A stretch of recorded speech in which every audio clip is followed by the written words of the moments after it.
Jethro, the priest of Midian, Moses' father-in-law, heard of all that God had done for Moses and for Israel his people, how the Lord had brought Israel out of Egypt.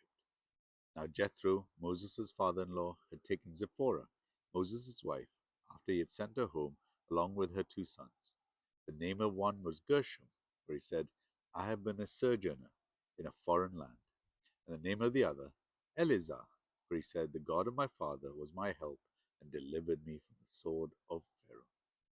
Jethro, Moses' father-in-law, came with his sons and his wife to Moses in the wilderness, where he encamped on the mountain of God.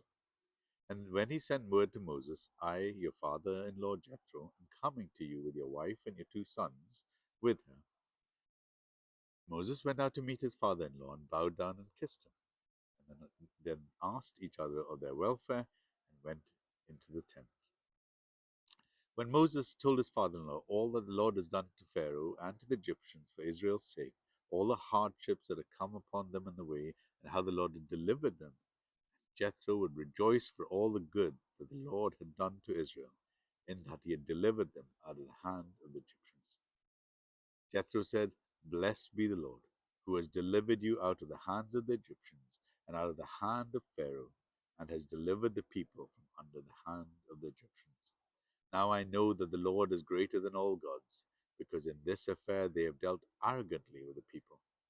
And Jethro, Moses' father-in-law, brought a burnt offering and sacrifices to God. And Aaron came with all the elders of Israel to eat bread with Moses' father-in-law before God. The next day, Moses sat to judge the people, and the people stood around Moses from morning till evening. When Moses' father-in-law saw all that he was doing for the people, he said, What is this that you are doing for the people? Why do you sit alone and all the people stand around you from morning till evening? And Moses said to his father-in-law, Because the people come to me to inquire of God. When they have a dispute, they come to me, and I decide between one person and another, and I make them know the statutes of God and his law. Moses' father-in-law said to him, What you are doing is not good. You and the people with you will certainly wear yourselves out, for the thing is too heavy for you. You are not able to do it alone. Now obey my voice, and I will give you advice. God be with you. You shall represent the people before God and bring their cases to God. And you shall warn them about the statutes and the law, and make them know the way in which they must walk and what they do. Moreover, look for able men from all the people, men who fear God, who are trustworthy and hate a bribe, and place such men over the people as chief of thousands, and of hundreds, of fifties, and tens. Let them judge the people at all times. Every great matter they shall bring to you, but any small matter they can decide themselves.